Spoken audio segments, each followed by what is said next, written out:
Olunaku olw'eggulo akakiiko k'ebyokulonda ak'ekibiina ki National Unity Platform kalangiridde nga bwe kaggaddewo okukwata empapula zaabo abeegwanyiza okukwatira ekibiina kino bbendera ku bifo eby'enjawulo mu kalulu ak'awamu omwaka ogujja ogwa 2026.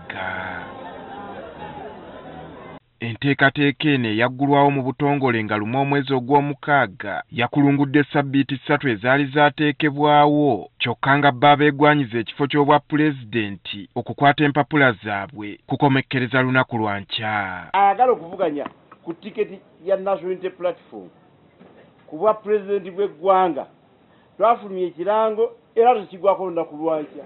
Tulize twagakyali opesi bwakuteekamu mpapula tobuteekamu. Wabula bagamba nti ebbanga lye bamaze nga bawandiika n'okusunsula abeegwanyiza ebifo eby'enjawulo babaddenga ku bwerinde olw'okutiisibwatiisibwa ab'ebyokwerinda kwe babadde basanga.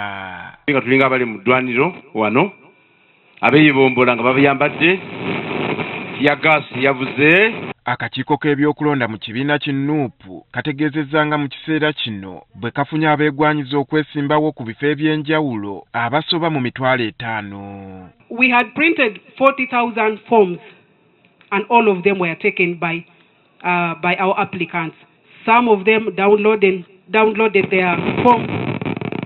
So meaning we have over 50,000 people who have expressed interest. Wadde guli gutyo akakiiko kasazeewo ne kongezaayo ebbanga lya mwezi mulamba okwongera okukwata empapula z'abeegwanyiza okukwatira ekibiina kino bbendera ku bifo eby'enjawulo. Okutuuka nga 25 omwezi ogw'omusanvu 2025 ku ssaawa 10. Era activity eno ejja kutandika nga ssaawa 4 zennyini okutuuka ssaawa 10 ez'olweggulo. Okusinziira ku John Mary Sebuufu akulira akakiiko k'ebyokulonda aka Nuupu mu Buganda, kino bakikoze olw'abannakibiina abagamba nti babadde balekeddwa ebbali. Baganda baffe mbadde mubalaba wano jjo bazze wano abamu nga baganda kaaba maziga nga UNEB emugambye komawo mu weeks 2. National Council of Higher Education ng'emugambye komawo mu weeks 2 tujja kuwa olupapula luno. Ate weeks 2 tuba twagaddewo dda. Wano waasinzidde ne yennyamira olw'akakiiko k'ebyokulonda mu ggwanga okusaba bonna abaagala okwesimbawo empapula z'obuyigiriza okwekenneenyezebwa eri akakiiko ka National Council for Higher Education kyokka nga abavunaanyizibwa ku nsonga eno bakola kasoobo.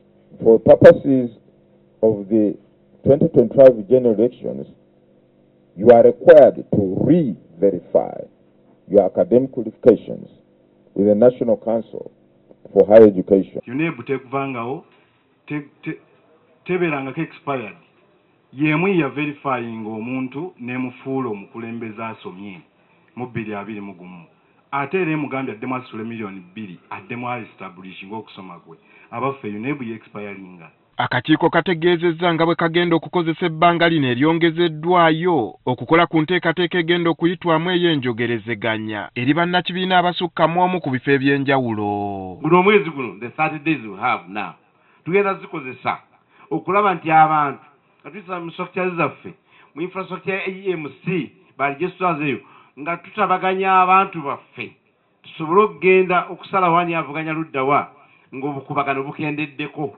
Twagadde okumanya obanga ebbanga erinaaba lisigaddeyo linaasobozesa ekibiina kino okukwatagana n'ensalessale w'akakiiko k'ebyokulonda ak'eggwanga lyonna akatandika okukwata empapula z'abaneesimbawo okutandika nga 3 omwezi ogw'omwenda. Ebbanga erisigaddeyo afuta 25 litumalira ddala nnyo okufuna abakandideti be tusinga okwetaaga okuvuganya ku buli kifo mu Uganda. Okusinziira ku nteekateeka y'akakiiko k'ebyokulonda ak'eggwanga okwewandiisa ku baneegwanyiza okwesimbawo ku bifo eby'enjawulo kutandika nga 3 omwezi ogw'omwenda okutuusa nga 3 omwezi ogw'ekkumi. Andrew Kaggwa, Agafeeyo, Spark TV.